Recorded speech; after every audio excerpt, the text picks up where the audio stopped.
Subscribe to our YouTube channel and press the bell icon to get the latest updates.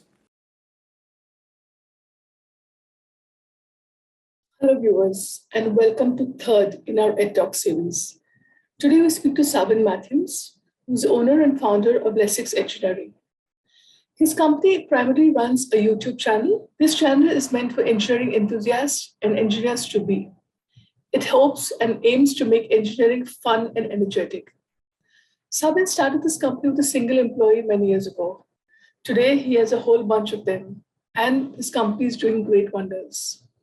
Listen to this amazing story from this amazing young man who is based in Pune.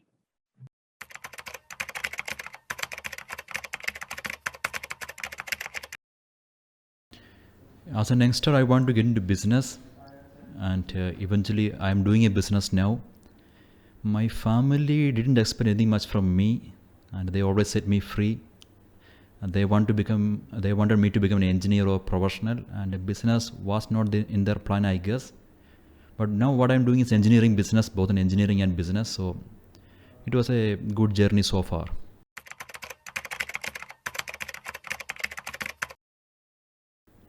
Teaching is not my passion, even though I'm a teacher. Business is my first passion.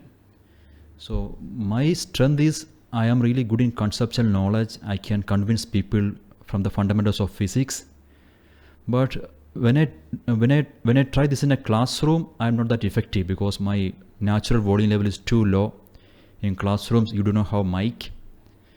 Also, I can become a good teacher with good preparation. In classroom, mostly that is not possible. You have to be so spontaneous with students. And managing a class of 50 students, another psychology, that I think I'm not good in that. But online teaching, you can prepare a lot. You can do good background homework to prepare your videos or content.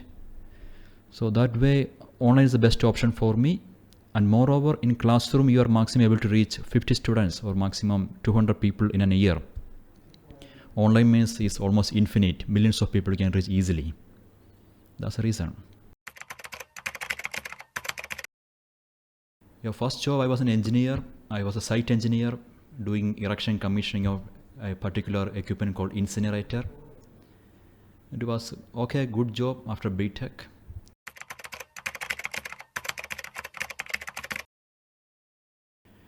The name is Lesics because I wanted a unique name because I have a lot more business plans in my mind. Lesics, if you want a meaning for that, it can be called as learn engineering through physics. But I don't want any meaning behind this name. It should be a meaningless, unique name so that it is trademarkable. And whenever somebody says Lesics, our channel or our content should come in their mind or our product. Yeah, even now we are not in test preparation. So my business model is slightly different from the other edtech companies. I think they are focusing completely on competitive exams or securing good marks in your schools. But this is more about making your current education more interesting, especially engineering education. So there is no test preparation at all, and those people who are preparing for the test, if they watch our videos, they may not perform well in their exams. There's a risk for that. Journey was quite wonderful so far. So we had a very humble beginning around 8 years back. Me as a single employee of the company. Now we have more than 20 or around 25 employees. There were ups and downs, and journey was quite interesting.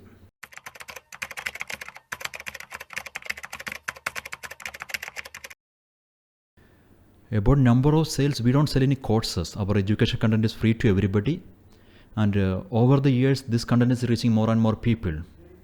So last year we reached in 2021 around 120 million people, and in 2022 alone we have already crossed I think 100 million mark. So I think in 2020 we will easily reach 200 million people in a year. So that number is increasing, and there is no sales for our courses. This is all ad revenue, Google AdSense revenue. That is also doing well.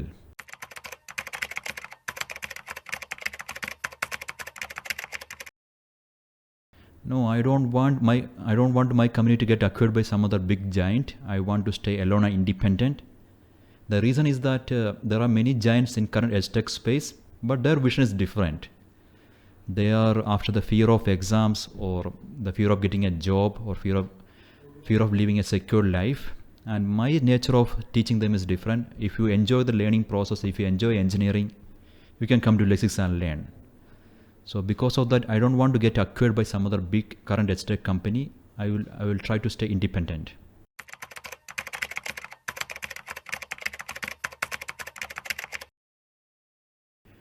Offline I haven't explored anymore because there are limitations for it. As I mentioned earlier, the number of people you can reach is very limited in offline. Online means is for everybody, from any corner of the world they can access your content. So offline I haven't even explored, and I'm not even thinking about that.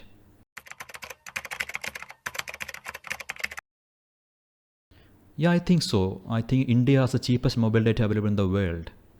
And I don't think, even if somebody is below poverty line, even he'll be having a basic smartphone of at least 5,000 rupees and a 4G connection inside that. It will just cost him 200 rupees every month. So online will reach rural areas quite easily.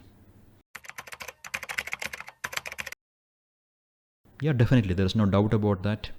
Especially not about our students, especially the elder people. They were earlier reluctant to go online. They want everything offline. Even they learned online techniques, how to attend Zoom meeting or how to watch videos on YouTube or Udemy. They are also part of the internet ecosystem now.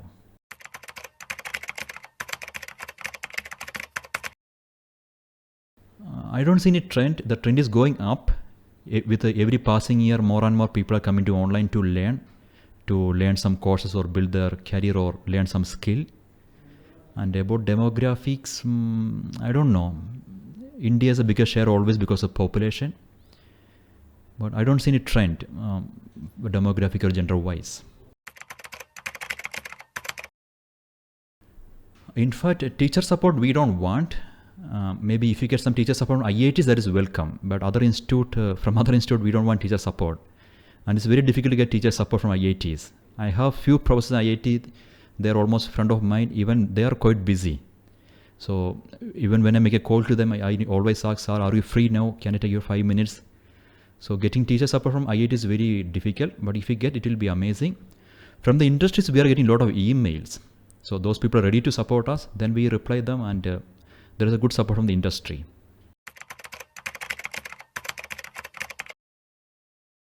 Yeah, I have a lot of business plan for Lesics, but those plans are quite different from current edtech companies. These are surprises, so just wait and see. There will be many more wonders in the coming years. And I want to build this company as a totally different, unique company. We'll be in edtech space, but providing different kind of service and different kind of products. So these are surprises. Just wait for 2-3 years and you will get to see these products or services. Hobbies, yeah, maybe once in every 6 months we'll go for some outing, some resort, stay there. And I play tennis, I play badminton. That's it, nothing much. And I practice yoga, sometimes gym, that's it.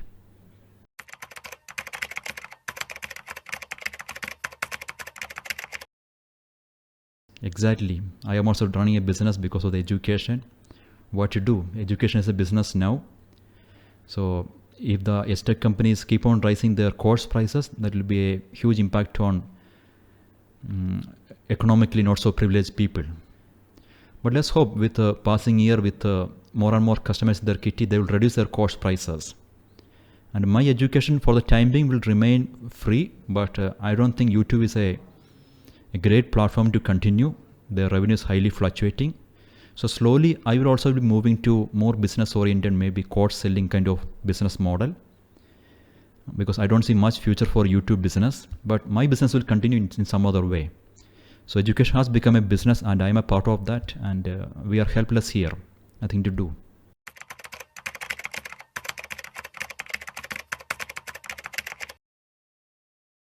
That is there in all the industries, even in IT or finance. Same is the case with edtech. And in my company, work is exactly 8 hours, not more than that. But this 8 hours, our employees put their 100%, not even 5 minutes dilly-dallying. So they have to work really hard for 8 hours, and remaining 16 hours they can enjoy. They can enjoy whatever they want.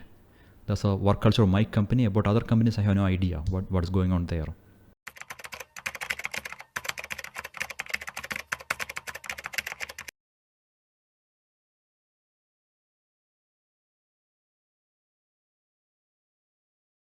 I cannot predict anything, and I hope online edtech companies will have a great future. That's why I'm also in this business. And about the bubble and about this company, if you check, we have been in the edtech space for last 8 years, and our growth has been very slow and steady. It's not an investor-oriented one exponential growth. It is a bootstrapped company. So about my company, I don't see any sudden collapse because we have strong fundamentals, we have wide reach.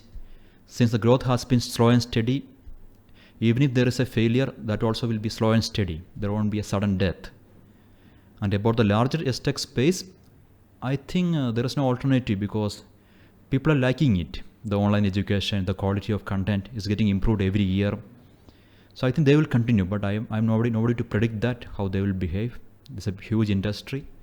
But if you consider my company, it will be growing for the upcoming years in a slow and steady manner, not an exponential way.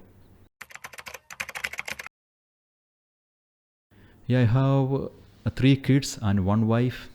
So all are doing fine. We all settled in Pune, leading a happy family life. That's it.